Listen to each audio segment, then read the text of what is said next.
मित्रों, क्या गौतम गंभीर भारतीय टीम से दूर कर दिए जाएंगे? क्या वो भारतीय टीम के मुख्य कोच नहीं रह जाएंगे? क्या गंभीर को हटाकर किसी और को मुख्य कोच बनाए जाने की योजनाएं चल रही हैं? मित्रों, ये जो गंभीर को लेकर सारे सवाल हैं, ये इस समय लगातार चर्चा का विषय बने हुए हैं कि कुछ मीडिया रिपोर्ट्स इसी तरह की आ रही हैं कि गंभीर की कोचिंग पर जल्द ही चाबुक चलने वाला है। ऐसा इसलिए क्योंकि भारतीय क्रिकेट इस समय काफी कठिन दौर से गुजर रहा है। अगर हम अपनी T20 टीम की बात छोड़ दें तो चाहे वनडे टीम हो या फिर टेस्ट टीम, इन दोनों ने ही बहुत ही शर्मनाक हार प्राप्त की हुई है और ये सब गंभीर के कार्यकाल में ही हुआ है। हालांकि जब गंभीर मुख्य कोच बने थे तब सभी के मन में ये आशाएं थीं कि वो भारतीय टीम को एक नई ऊंचाई पर लेकर जाएंगे, जहां पर राहुल द्रविड़ ने छोड़ा है उससे भी अधिक ऊंचाई पर ले जाने का प्रयास करेंगे। राहुल द्रविड़ जब मुख्य कोच थे तो उन्होंने वनडे विश्व कप के फाइनल तक भारतीय टीम को पहुंचाया था, लेकिन जीत नहीं पाए थे। राहुल द्रविड़ भारतीय टीम को वर्ल्ड टेस्ट चैंपियनशिप भी नहीं जितवा पाए। भारतीय क्रिकेट प्रशंसक ये मानकर चल रहे थे कि गंभीर ये उनके अधूरे काम जरूर पूरे करके दिखाएंगे। इन्हीं आशाओं के साथ गंभीर के हाथ में भारतीय टीम की कमान सौंपी गई थी, लेकिन गंभीर के नेतृत्व में भारतीय टीम ने अपनी पहली ही सीरीज के अंदर सबसे निचले स्तर को छू लिया। गौतम गंभीर कोच के रूप में सबसे पहले श्रीलंका दौरे पर गए थे। वहां भारतीय टीम को 3 वनडे मैचेस की सीरीज में शर्मनाक हार का सामना करना पड़ा। 27 सालों के बाद हम श्रीलंका के सामने एक वनडे सीरीज हार गए थे और वो भी 3-0 से हार गए थे। उसके बाद टेस्ट मैचेस के अंदर न्यूजीलैंड के खिलाफ क्या हुआ ये भी आप सभी लोगों ने देखा। सबसे पहले भारत की धरती पर सबसे कम स्कोर बनाने का शर्मनाक रिकॉर्ड हमने बनाया।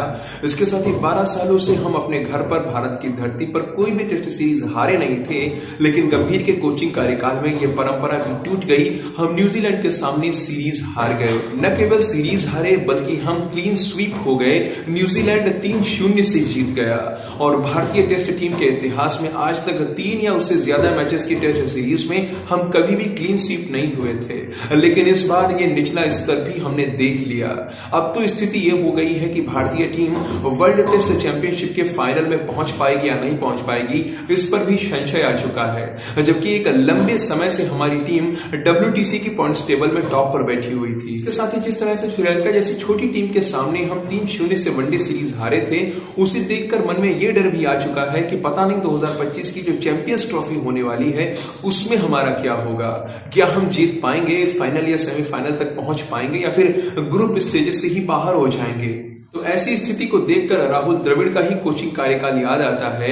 उनके समय में हमने वर्ल्ड टेस्ट चैंपियनशिप भले ही न जीती हो, लेकिन उसके फाइनल तक तो पहुंच गए थे और इस बार तो फाइनल में भी पहुंच पाने के आसार नहीं दिख रहे हैं। इसीलिए गौतम गंभीर के ऊपर वो उंगलियां उठने लगी हैं। लोग भारतीय टीम की हार का जिम्मेदार गंभीर को बता रहे हैं। हालांकि एक टीम जब हारती है तो उसमें केवल कोच की गलती नहीं होती है, बल्कि कप्तान के साथ साथ बाकी टीम सिलेक्टर्स भी उत्तरदायी होते हैं। लेकिन 2 व्यक्तियों पर तो उंगली सबसे ज्यादा उठती है, एक तो कप्तान की ओर और दूसरा कोच के ऊपर। अब जो भी खबरें निकलकर सामने आ रही हैं उनके अनुसार 22 नवंबर से जो बॉर्डर गावस्कर ट्रॉफी का खेल होने वाला है, इसके अगर एक भी मैच में भारतीय टीम के विपरीत परिणाम आता है या कुल मिलाकर जो रिजल्ट आता है वो भारतीय टीम के पक्ष में नहीं आता है, भारतीय टीम बॉर्डर गावस्कर ट्रॉफी हार जाती है, तो गंभीर की कोचिंग पर बड़ा खतरा आ जाएगा। BCCI अलग अलग फॉर्मेट के लिए अलग अलग कप्तान बनाने की व्यवस्था करने पर विचार कर रही है। अभी के लिए गंभीर तीनों ही फॉर्मेट के मुख्य कोच हैं, लेकिन अगर बॉर्डर गावस्कर ट्रॉफी में गंभीर कुछ नहीं कर पाते हैं, अगर हमारे साथ ऐसा ही होता है, हमारी टीम हारती जाती है, तो टेस्ट टीम की कोचिंग गंभीर से छीन ली जाएगी और टेस्ट टीम में कोई दूसरा कोच नियुक्त कर दिया जाएगा। इसके साथ ही निश्चित मानकर चलिए कि रोहित शर्मा भी नहीं बचने वाले हैं। रोहित शर्मा से भी टेस्ट मैचेस की कप्तानी छीनी जा सकती है, वो शायद वनडे मैचेस तक ही सीमित रह जाए। हालांकि रोहित के बारे में हम लोग किसी और वीडियो में चर्चा करेंगे। अभी तो गंभीर को लेकर ही खबरें आ रही हैं, तो उन्हीं पर चर्चा करते हैं। मित्रों, गंभीर हो, रोहित हो, कोहली हो या फिर और भी जो खिलाड़ी हैं जैसे कि KL राहुल, इन सभी का भविष्य बॉर्डर गावस्कर ट्रॉफी के ऊपर ही निर्भर है। यहाँ पर विशेष रूप से ध्यान देने वाली बात यह है कि बॉर्डर गावस्कर ट्रॉफी जीतने से काम नहीं चलने वाला है। अगर हमने 3 मैचेस जीत लिए तो ट्रॉफी हमारे नाम हो जाएगी, हम ट्रॉफी जीत जाएंगे, क्योंकि ये 5 टेस्ट मैचेस की सीरीज है, 5 में से 3 जीत गए तो ट्रॉफी हमारी हो जाएगी। लेकिन वर्ल्ड टेस्ट चैंपियनशिप के फाइनल में पहुंचने के लिए हमें कम से कम 4 मैचेस जीतने की जरूरत है।